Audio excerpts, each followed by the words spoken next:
ने मुफस्सिराना अंदाज में की जाए, मुहद्दिसों ने मुहद्दिसाना अंदाज में की जाए, आशिकों ने आशिकाना अंदाज में की जाए, आरिफों ने आरिफाना अंदाज में की जाए और अदीबों ने अदीबाना अंदाज में की जाए। आज मैं भी चाहता हूँ कि इन सीरतनिगारों की गुलकारियों में से चंद गुलदस्ते पेश करें। सामीने किराम, हजरत ईसा अलैहिस्सलाम का आसमान दुनिया पर उठा लिए जाने के बाद जमीन आफताब के गिर 571 मरतबा चक्कर काट चुकी थी। फर्श और अर्श का ताल्लुक मुनक़ता हुए मुद्दत हाय दराज हो चुका था। दुनिया का निज़ाम व तहज़ीब व तमद्दुन बिगड़ चुका था। अखलाक व शराफत के तमाम उसूल ज़वाबित दरहम बरहम हो चुके थे। इंसानों के अंदर इंसानियत की कलियां मुरझा चुकी थी। हर तरफ जोर व इस्तिबदाद की फरमानवाई थी। हर सिमत जुल्म व सितम की हुक्मरानी थी।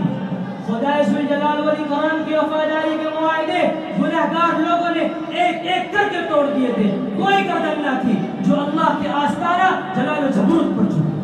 कोई सर न था जो उसकी शान व क़ुद्सियत का इक़रार करे। वो पेशानियां जिन पर खिलाफत इलाही की दरख्शां मोहर लग चुकी थी, वो हर जालिम व जबरूत के सामने निहायत ज़िल्लत से सजदा रेज़ थे। सामीने बस, हमारा मुल्क हिंदुस्तान, जिसे कभी तहज़ीब और तमद्दुन का अलंकार होने का दावा था, जिसे दुनिया के बड़े बड़े रशियों और मणियों की पैदाइश का फख्र हासिल था, मशरिक का मगरिब और जुनूब का शिमाल एक बुतकला बना हुआ था। इसके गुमराह और जाहिल बाशिंदे शजर व हजर, आफताब व महताब, सितारे और सैयारे, गाय और बैल, दरिया और पहाड़, सांप और बिच्छू और नामालूम किन किन बनाओं को अपना माबूद समझकर बुत परस्ती की लानत में गिरफ्तार थे। बाबुल, जो कभी तहजीब और सकाफत का सरचश्मा था, सितारा परस्ती का मरकज बना हुआ था, उसकी शानदार तहजीब अवहाम बातिला के कालम में ढल चुकी थी।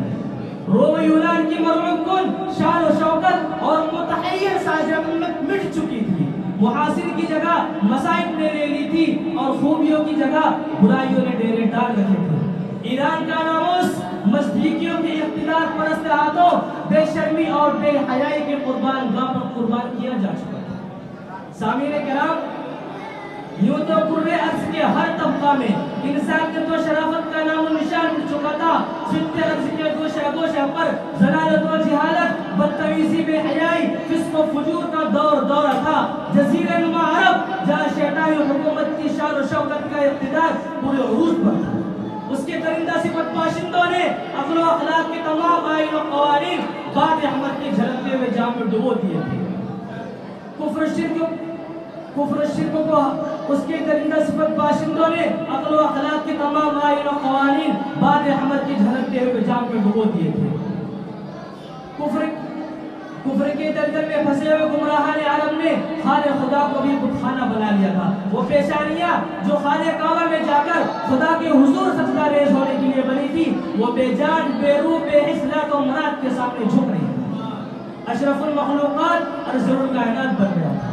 हाज़िरीन मजलिस, ऐसे पुराशोक दौर में आज से 14 सदियां कबल कोहे फ़ारान की चोटी से एक नूर चमका, जिसने दुनिया की हालत को यकसर बदल दिया, गोशा गोशा को नूर हिदायत से जगमगा दिया, जर्रा जर्रा को फ़रोग़ ताबिश बना दिया। आका सल्लल्लाहु अलैहि वसल्लम ने बेकसों को जिंदगी का शऊर दिया, गुलामों का ज़माने भर का मौला बना दिया, जिंदा नरगोर की जाने वाली बच्चियों का दामन जिंदगी के मोतियों से भर दिया, माँ बाप के कदमों तले जन्नत रख दी, हुस्न अखलाक से आली को मेयार अखलाक बना दिया, जाहिलो अनपढ़ को उलूम व मारिफ का सरचश्मा बना दिया, अमन व क़ुव्वत के दुश्मन को अमन व शांति का नमूना बना दिया। इंसानियत का दिलनशी मेयार आप हैं, इंसानियत का दिलनशी मेयार आप हैं, दुनिया है एक दश्त व इज़ार आप हैं। मेरे आका सल्लल्लाहु अलैहि वसल्लम ने वो इख्तिलाफ बर्पा किया जिसकी कोई मिसाल नहीं। मैं इस शेर के साथ इजाज़त चाहूँगा।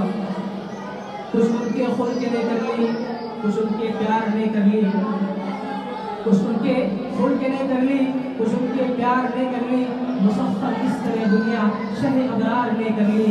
दो जहां की कामयाबी अगर तुझे दरकार है, दो जहां की कामयाबी अगर तुझे दरकार है, थाम ले उनका दामन जिनका मोहम्मद नाम है। मैं से बात शोबे